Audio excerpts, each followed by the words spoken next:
Bonjour à tous. J'ai le plaisir de revenir aujourd'hui avec un nouveau thème qui est celui des différents régimes fiscaux qui existent. Vous avez potentiellement entendu parler de la micro-entreprise, du micro-BIC, du régime réel. L'objectif aujourd'hui est de revenir justement sur la différence entre ces différents traitements fiscaux et les intérêts ou les enjeux qu'il peut y avoir tant pour en matière fiscale qu'en matière de protection sociale. Alors, la première chose qu'il faut savoir, c'est que euh, les régimes s'appliqueront sous réserve de certains seuils qui sont réalisés. On peut toujours faire des options pour être soumis au réel, mais il faut savoir qu'effectivement, vous ne pourrez pas bénéficier d'un micro si vous dépassez un certain seuil. Au moment où je tourne cette vidéo, les seuils sont les suivants. On distingue donc déjà le régime du revenu foncier, les revenus fonciers classiques ou le microfoncier. Donc vous serez soit taxé au réel, soit au microfoncier. Pour pouvoir être taxé au microfoncier, il faut que les recettes hors taxes que vous réalisez au titre de l'ensemble de vos biens que vous louez, donc nus, soient inférieures à 15 000 euros. On a aussi certaines exceptions pour différents types d'activités, de telle manière qu'à partir du moment où vous dépassez le seuil de 15 000 euros, vous êtes soumis au régime réel, ou lorsque vous exercez effectivement certaines activités qui ne permettent pas d'être taxées au réel. Exemple typique, si vous louez certains de vos biens, par exemple, en Pinel, vous serez automatiquement soumis au régime réel. Il faut savoir que vous ne pouvez pas faire une option juste pour certains bâtiments. À partir du moment où vous êtes obligatoirement soumis au régime du réel, vous ne pourrez plus bénéficier du microfoncier pour vos autres bâtiments. Vous pouvez, à l'inverse, si vos recettes sont inférieures à 15 000 euros, que vous n'avez pas des biens qui sont soumis effectivement à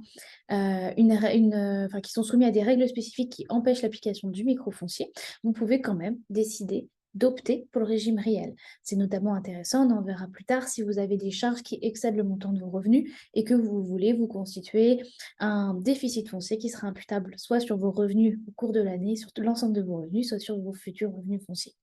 Ça, c'est la première chose. Quand on loue nu, on peut effectivement soit être soumis au microfoncier, soit être soumis au régime réel des revenus fonciers. Ensuite, quand on commence à exercer une autre type d'activité, donc quand on commence dans le cas d'une activité immobilière, soit soit d'exercer une activité meublée, soit d'exercer une activité para-hôtelière, on a d'autres régimes qui vont s'appliquer. On parle des régimes micro-BIC. BIC, pourquoi? Parce qu'on considère qu'à partir du moment où on loue, qu'on loue un bien meublé ou qu'on exerce certains types de prestations de services qui nous font entrer dans le para-hôtelier, on sera taxé au BIC, donc bénéfices industriels et commerciaux. Donc, vous avez dû voir, parfois on entend micro-BIC, micro-entreprise, auto-entrepreneur. Il faut savoir qu'avant, effectivement, on parlait de l'auto-entrepreneur ou l'auto-entreprise. Aujourd'hui, on parle de micro-entreprise. C'est un régime de faveur qui est réalisé euh, pour les personnes qui réalisent des revenus qui sont en deçà des recettes maximum, du seuil maximum pour ne plus être soumis au micro-BIC, mais également pour les personnes dont le revenu du foyer fiscal reste inférieur à la deuxième tranche du barème de l'impôt. Donc ça, c'est les petites nouveautés qui sont apparues depuis. On verra après le traitement fiscal et social spécifique de la micro-entreprise, qu'on appelait donc avant l'auto-entreprise ou l'auto-entrepreneur. Mais sachez déjà qu'effectivement, le seuil, c'est déjà le seuil du micro, auquel on va aller tout de suite, le micro BIC classique. Mais en plus de ça, il faut que le total des revenus du foyer fiscal reste inférieur à la deuxième tranche du barème de l'impôt. Comme je vous disais, on passe directement sans transition. Le micro BIC, pour pouvoir bénéficier du micro BIC, il faut que les recettes annuelles qui sont réalisées, pareil, pour l'ensemble de vos revenus fonciers, enfin de vos revenus non pas fonciers, pour l'ensemble de vos revenus tirés des locations mobilières meublées, il faut que l'ensemble de ces recettes reste inférieur à un certain seuil. Au moment où je tourne cette vidéo, ce seuil est à 72 600 euros. Pour le micro BIC, para-hôtelier, je vous invite à aller voir les distinctions dans les cours précédents. Le micro BIC para-hôtelier, les recettes ne sont pas les mêmes. On passe à 176 200 euros. Donc, on a un peu plus de 100 000 euros d'écart entre le micro BIC classique, pour celui qui fait de la location meublée la plus classique qui existe, et celui qui réalise une activité para-hôtelière ou hôtelière. On aura donc 100 000 euros d'écart. Si on dépasse 72 600 euros ou 176 200 euros selon l'activité que l'on va générer, là, dans ce cas-là, on sera soumis au BIC, au régime réel. Donc, le haut régime réel, on y bénéficie soit lorsqu'on dépasse les seuils, bon, il y a de la tempérance, hein, je vous rassure, on ne passe pas forcément tout de suite automatiquement, donc on a des systèmes de tempérance au cas où, effectivement, il y a juste des variations, des fluctuations légères sur certaines années. Mais sinon, il est aussi possible d'opter pour le régime réel, comme on pourra le voir ensuite. C'est notamment le cas lorsque vous avez des revenus qui ne sont pas neutres, dirons-nous, en termes enfin, des charges qui vont dépasser effectivement un certain seuil, notamment par exemple des dépenses de travaux importantes les premières années. Donc, pour être certain que les seuils il faut savoir que ces seuils changent très régulièrement. Et pour vous éviter de retourner des vidéos à chaque fois, je vous invite à revérifier les supports qui sont joints avec ce cours, avec ces vidéos, qui seront régulièrement mis à jour avec les différents seuils. Donc les seuils que je viens de vous évoquer ne seront peut-être plus les mêmes lorsque vous regarderez cette vidéo. Je vous invite vraiment à les vérifier les différents supports qui vous sont proposés en plus de ce cours pour vous assurer que les seuils sont toujours les mêmes. Vous pourrez sinon les retrouver sur servicepublic.fr. Comme je disais, on a des régimes fiscaux différents, des régimes qui supposeront donc une taxation différente. Déjà, il faut savoir qu'en dehors de la micro-entreprise, dans lequel on peut avoir un système de prélèvement forfaitaire libératoire, dans toutes les autres situations, que ce soit en micro-foncier, revenu foncier, ou en micro-BIC ou au régime réel, l'ensemble des revenus sera toujours soumis au barème progressif. La seule différence, c'est que la base ne sera pas la même. Dans les régimes micro, la base, c'est systématiquement le chiffre d'affaires qui est réalisé. Donc, tout ce que vous avez perçu sans déduction d'aucune charge. La seule différence, c'est qu'on va imputer un montant forfaitaire de charges qui va varier selon le type d'activité que vous allez percevoir. Donc, vous n'allez pas pouvoir déduire les charges réelles que vous allez supporter. Par contre, en contrepartie, vos charges sont évaluées forfaitairement. Donc, certes, vous êtes taxé sur le chiffre d'affaires réellement perçu, mais une quote-part de frais et charges peut être imputée.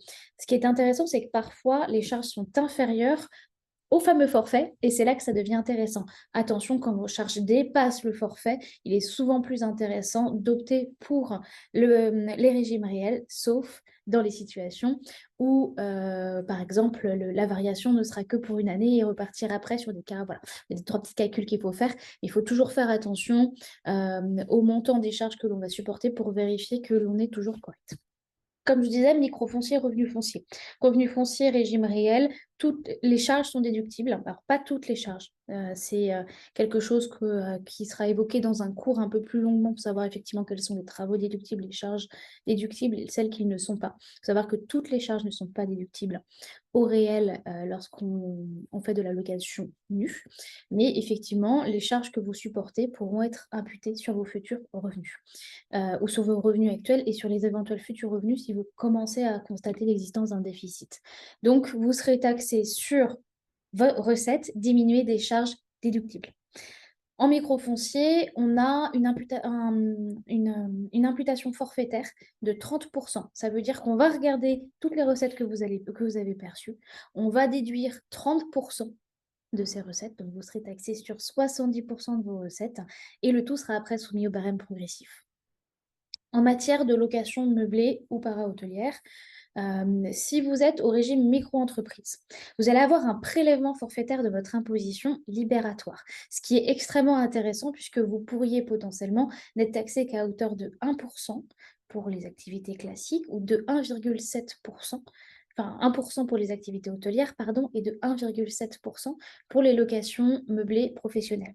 C'est extrêmement intéressant Pourquoi? Puisque on ne regardera pas, on n'aura pas un abattement de charges. Donc, si vous avez des revenus qui sont relativement importants à côté, que vous avez un taux effectif d'imposition important, vous pourrez n'être taxé qu'à hauteur de 1%. Alors attention, on parle bien de la fiscalité ici et pas du prélèvement en matière de prestations sociales, n'est-ce pas? On reste toujours sur la fiscalité. Mais vous ne serez pas taxé au barème progressif, de telle manière que dans cette situation, vous n'aurez aucun frais déductible puisque vous serez taxé uniquement sur les recettes perçues. En micro-BIC, là, vous vous souvenez, on avait des seuils différents lorsqu'on était sur une activité meublée classique ou une activité para-hôtelière. Eh bien, ces seuils, on retrouve aussi cette différence sur la quote-part de frais et charges qui est imputable. On considère effectivement qu'une activité para-hôtelière a des charges beaucoup plus importantes qu'une activité de location mobilière meublée classique. Donc, l'imputation, le quote-part de frais et charges qui sera imputé sera de 71% contre 50% lorsqu'on est en micro-BIC classique. Vous allez tout de suite voir la différence.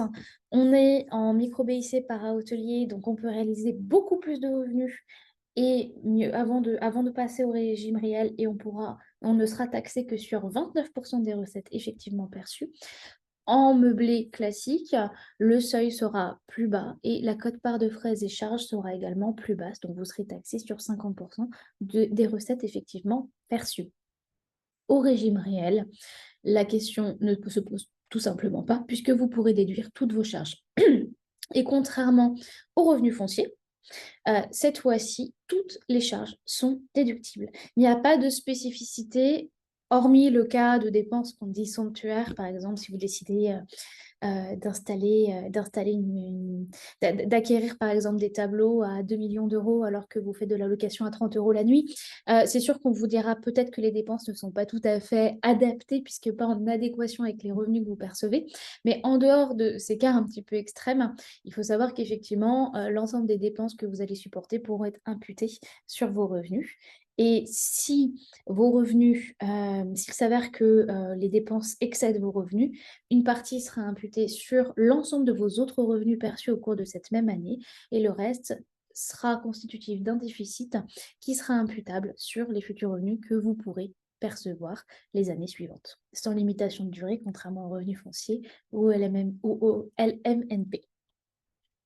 Alors, sur le plan fiscal, vous avez vu, vous allez vite avoir des intérêts selon certaines options.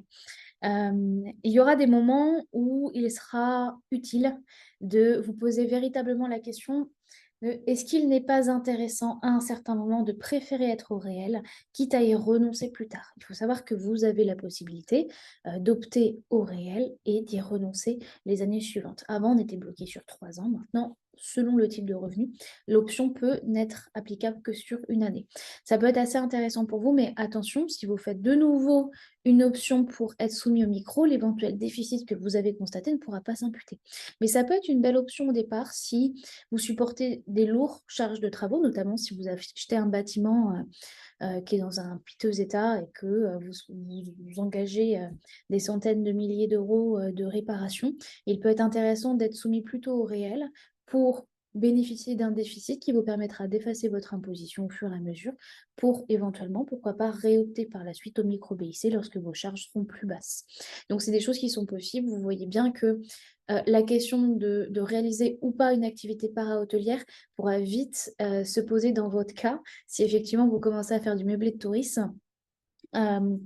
Il y aura des moments où vous pourrez vite vous poser la question du est-ce qu'il n'est pas plus intéressant pour moi de rester au micro-BIC que de passer au régime réel, puisque effectivement, ou à l'inverse, est-ce qu'il n'est pas plus intéressant pour moi de réaliser ces différents services complémentaires pour me permettre d'avoir un taux de charge forfaitaire de charge plus important et d'avoir un seuil de micro-BIC plus important qu'une activité qui ne serait pas assimilée par hôtelière. Attention également, puisque si vous souhaitez effectivement bénéficier de ce régime spécifique, il sera essentiel de vous assurer de bien respecter les conditions pour l'exercice d'une activité para-hôtelière. Toutes ces informations ont été détaillées dans un cours que je vous propose de suivre sur l'intérêt ou pas de réaliser en fait une activité para-hôtelière, de se déclarer comme étant para-hôtelier, les conséquences et les conditions surtout pour pouvoir en bénéficier. Je vous invite effectivement à vous reporter directement sur ces questions-là. Euh, En matière fiscale, l'idée c'est toujours de réfléchir à long terme, notamment si vous envisagez l'acquisition de plus en plus de biens, si vous savez que les travaux seront répartis sur plusieurs années. Ne pensez pas uniquement sur une année ou sur 3 ans. Réfléchissez vraiment à 3 ans, 5 ans, 10 ans. C'est à partir de ce moment-là que vous saurez quelles sont les options qui sont les plus adaptées à votre situation et ce que vous pouvez faire également. Vous pouvez aussi essayer et décider au bout d'un moment de changer, ce qui peut se comprendre aussi, mais faites attention effectivement au passage de l'un à l'autre, puisque vous pourriez potentiellement perdre des déficits que vous avez générés au titre d'une des activités qui ne serait plus considérée comme étant la même activité que celle que vous allez poursuivre par la suite. Voilà en tout cas pour la partie fiscalité.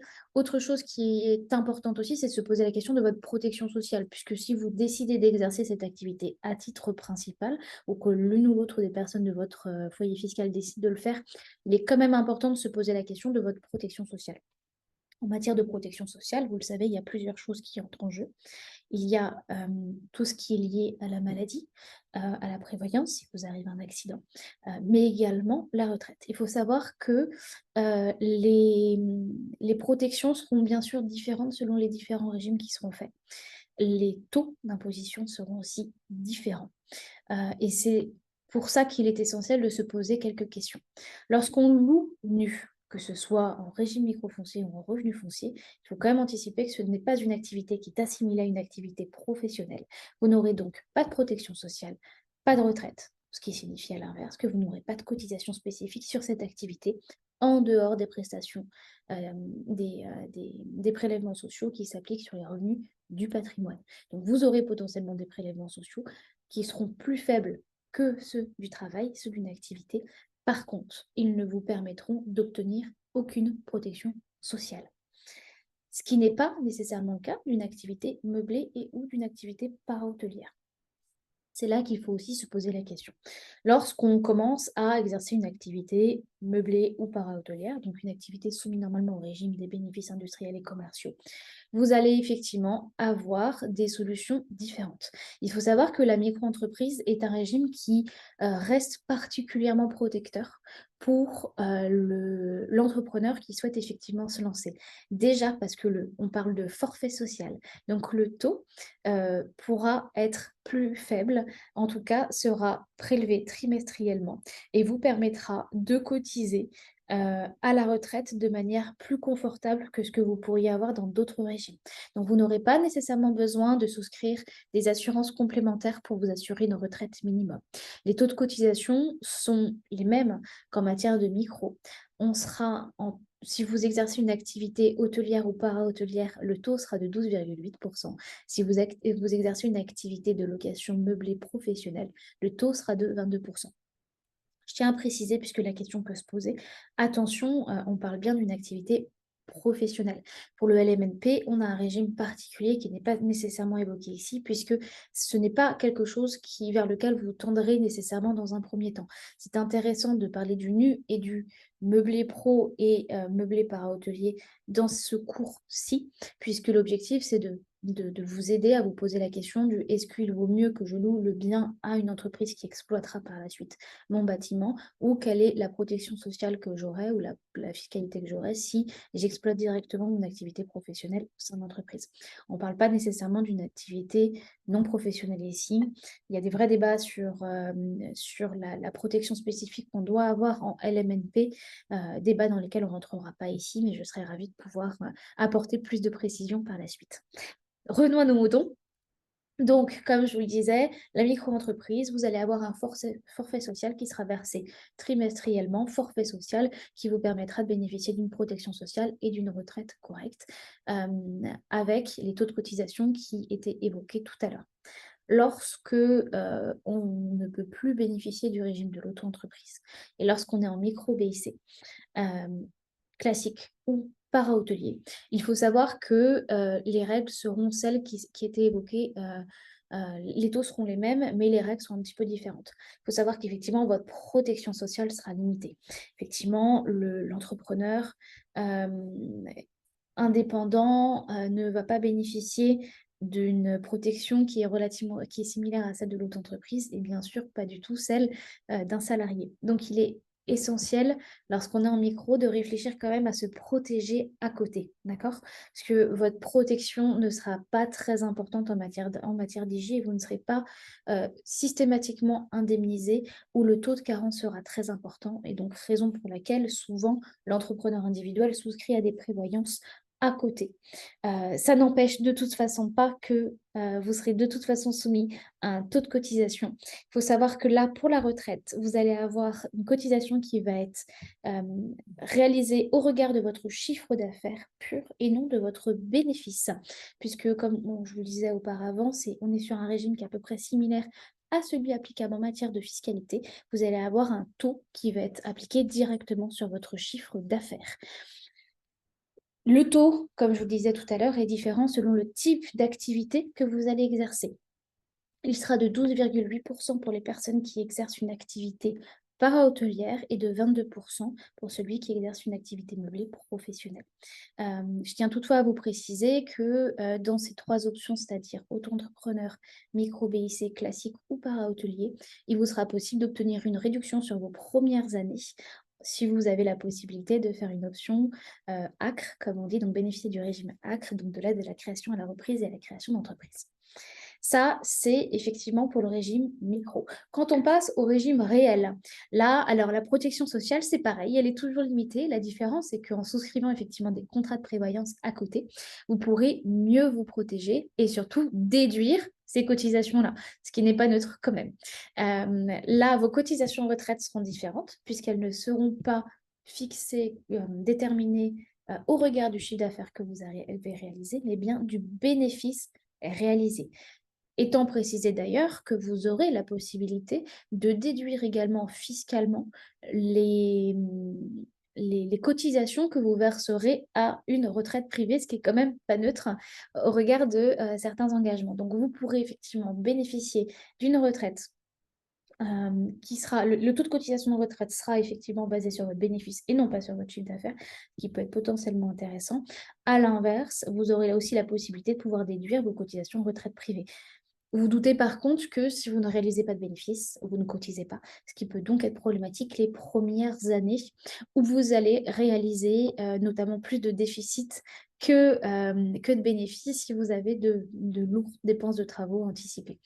Attention, selon les options que vous aurez prises, si par exemple vous êtes plutôt en EURL ou si vous êtes en SARL de famille, n'oubliez pas que vous pourriez potentiellement quand même être soumis à un minimum de cotisation à l'année. Il faut savoir que le taux de cotisation sera un petit peu différent. Il sera aux alentours de 20 à 35%, voire sur 40% pour les revenus les plus importants. Et ne devrait normalement être effectif et n'être au réel qu'à partir de la troisième année. Le montant est provisoire les 2 premières années, mais n'oubliez pas qu'une régularisation est possible. Donc, prévoyez quand même de mettre les sommes de côté le cas échéant. Bien sûr, si les premières années vous réalisez un déficit, vous vous doutez que seul le minimum pourra potentiellement être imposé dans les cas où vous êtes sous une forme sociale qui impose, qui vous soumet vous en tant que dirigeant TNS et qui va donc vous imposer un minimum de cotisation. Donc voilà pour la protection sociale. Comme vous l'avez vu, de la même manière que pour la fiscalité, vous pourrez avoir des intérêts ou des inconvénients en matière de protection sociale. Et il est important de se poser vraiment la question de est-ce une activité à côté? Quelles sont les dépenses que je vais réaliser? Quelles sont les cotisations que je vais avoir? Est-ce que je suis prêt à verser tant de cotisations si je sais que derrière, le retour sur investissement ne sera pas nécessairement là? Il y a vraiment de nombreuses questions qu'il faut se poser là-dessus. N'hésitez pas à vous rapprocher d'un professionnel, notamment d'un courtier en prévoyance et en contrat retraite, qui aura la possibilité de vous accompagner sur ces questions. Votre banquier aussi peut vous accompagner sur ces questions. Il est essentiel d'être protégé suffisamment en cas de pépin, puisque vous n'êtes de toute façon jamais à l'abri d'être arrêté. Comme vous l'avez vu en phase Covid, malheureusement, s'il n'y avait pas de protection suffisante, les personnes se retrouvaient du jour au lendemain sans activité, ce qui a pu poser pas mal de difficultés à quelques hébergeurs et hôteliers. Donc, je vous conseille effectivement d'anticiper et de réfléchir au coût que cela pourrait avoir et d'anticiper la solution qui sera la plus intéressante pour vous, fiscalement et socialement parlant. Dernière petite chose pour laquelle je voulais aussi vous parler, qui peut être aussi quelque chose qui peut vous intéresser, qui peut vous faire aller plus facilement vers une ou l'autre des options, c'est la question de la comptabilité. Et oui, parce que si vous n'êtes pas un comptable et si vous n'avez pas nécessairement envie ou besoin d'avoir un comptable dès le départ, il faut quand même se poser la question du oui, mais quelles seront mes obligations et si je ne suis pas un pro de la comptabilité, si je décide de le faire tout seul, comment ça va se passer? Eh bien, il faut savoir que dans les régimes micro, la comptabilité est simplifiée. On vous demande simplement de gérer un livre des recettes et des dépenses. Comme je vous l'ai dit auparavant, comme vous êtes taxé tant en matière fiscale qu'en matière sociale sur la base du chiffre d'affaires, ce sont de toute façon les recettes qui seront importantes. Donc la comptabilité est simplifiée, pas besoin effectivement d'être un professionnel de la comptabilité pour savoir comment tenir simplement un livre des recettes et des dépenses. Si vous faites de la location nue, là, comme on n'est pas sur une activité professionnelle, vous n'êtes pas soumis à des obligations comptables. J'aurais quand même tendance à vous conseiller, notamment si vous êtes soumis au régime réel en matière de revenus fonciers, de faire extrêmement attention à bien conserver chacun des justificatifs des dépenses que vous allez supporter. C'est extrêmement important et de bien suivre les charges que vous supportez par bâtiment, par location, puisque vous n'êtes jamais à l'abri de faire l'objet d'un contrôle fiscal. L'administration fiscale vous exigera de justifier chacune des dépenses que vous avez supportées. Et clairement, si vous n'avez pas ces documents, ça va être très très compliqué pour vous. Donc, même si vous n'êtes pas soumis à une obligation comptable, faites très attention à conserver tous vos justificatifs. Ok. En matière de régime réel BIC, bien sûr, on repasse côté BIC. Là, on est sur une comptabilité professionnelle qui va donc exiger une certaine rigueur de tenue, voir si effectivement vous ne voulez pas nécessairement vous en occuper ou vous ne vous sentez pas suffisamment à l'aise, supposera de travailler directement auprès d'un professionnel comptable. Vous voyez donc que selon vos options, vos envies, votre projet, certaines des options fiscales pourraient être aussi guidées par les obligations que vous pourrez avoir en tant que professionnel. J'espère que ce cours a été suffisamment complet et vous permet d'avoir une meilleure vision des différentes solutions qui existent. Ici, bien sûr, on n'a pas parlé de l'impôt sur les sociétés, qui est donc un régime qui est autre, qui fait l'objet d'un cours particulier. Comme je vous ai indiqué un petit peu en avant lorsque je vous rappelais les différents seuils qui s'appliquaient, faites attention puisqu'effectivement, les seuils précisés, les taux d'imposition, les taux de cotisation pourront effectivement varier d'une année à l'autre. C'est quelque chose qui bouge très vite, voire plusieurs fois dans une même année. Donc, je vous conseille de toujours vérifier les supports qui sont transmis avec ce cours pour vérifier que vous êtes toujours dans les bonnes cases et que les seuils ou les taux que j'ai pu vous préciser en amont sont toujours corrects. Sur ce, je vous souhaite une bonne continuation et à très vite pour un prochain cours.